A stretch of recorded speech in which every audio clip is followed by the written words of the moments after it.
अस्सलाम वालेकुम जी। उम्मीद है कि सारे ठीक होंगे। मैं ਤੁਹਾਡਾ ਵੀਰ ਮੋਹਸਨ ਮਲਿਕ। ਅੱਜ ਆਪਾਂ ਦੇਖਾਂਗੇ ਤਹਿਸੀਲ ਅਸਲਪੁਰ ਦੇ ਪਿੰਡ 183 ਮੁਰਾਦ ਦੀ ਕਲੋਨੀ। ਅਗਰ ਤੁਹਾਨੂੰ ਵੀਡੀਓ ਸੋਹਣੀ ਲੱਗੀ ਤਾਂ ਕਮੈਂਟਾਂ ਦੇ ਵਿੱਚ ਲਾਜ਼ਮੀ ਦੱਸਣਾ।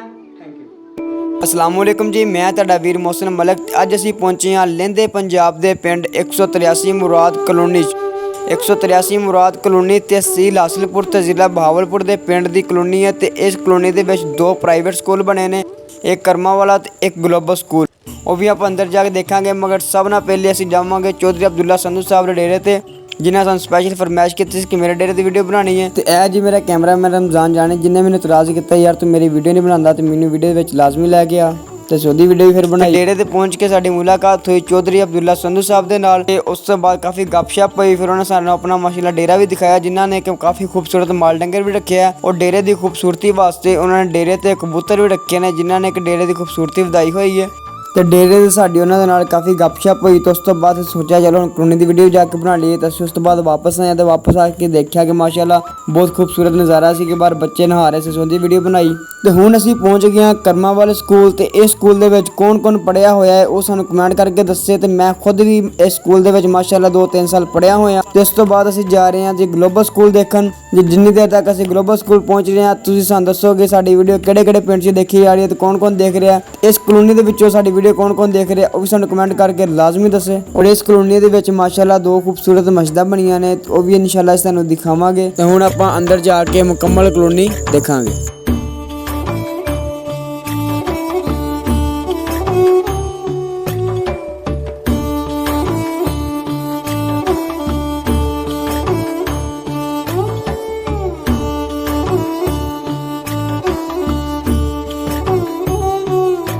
ਅਸੀਂ ਹੁਣ ਪਹੁੰਚ ਗਏ ਜੀ ਗਲੋਬਲ ਸਕੂਲ ਤੇ ਇਸ ਸਕੂਲ ਦੇ ਵਿੱਚ ਕੌਣ ਪੜ੍ਹਿਆ ਹੋਇਆ ਹੈ ਉਹ ਸਾਨੂੰ ਕਮੈਂਟ ਲਾਜ਼ਮੀ ਕਰੇ।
ਹਾਂਜੀ ਤੇ 183 ਮੁਰਾਦ ਦੀ ਕਲੋਨੀ ਤੁਹਾਨੂੰ ਕਿਸ ਤਰ੍ਹਾਂ ਲੱਗੀ ਇਹ ਤੁਸੀਂ ਸਾਨੂੰ ਕਮੈਂਟ ਕਰਕੇ ਦੱਸਣਾ ਹੈ ਤੇ ਅਗਲੀ ਵੀਡੀਓ ਕਿਹੜੇ ਪਿੰਡ ਦੀ ਬਣਾਈ ਹੈ ਇਹ ਵੀ ਤੁਸੀਂ ਕਮੈਂਟ ਲਾਜ਼ਮੀ ਕਰਨਾ ਹੈ। ਸ਼ੁਕਰੀਆ।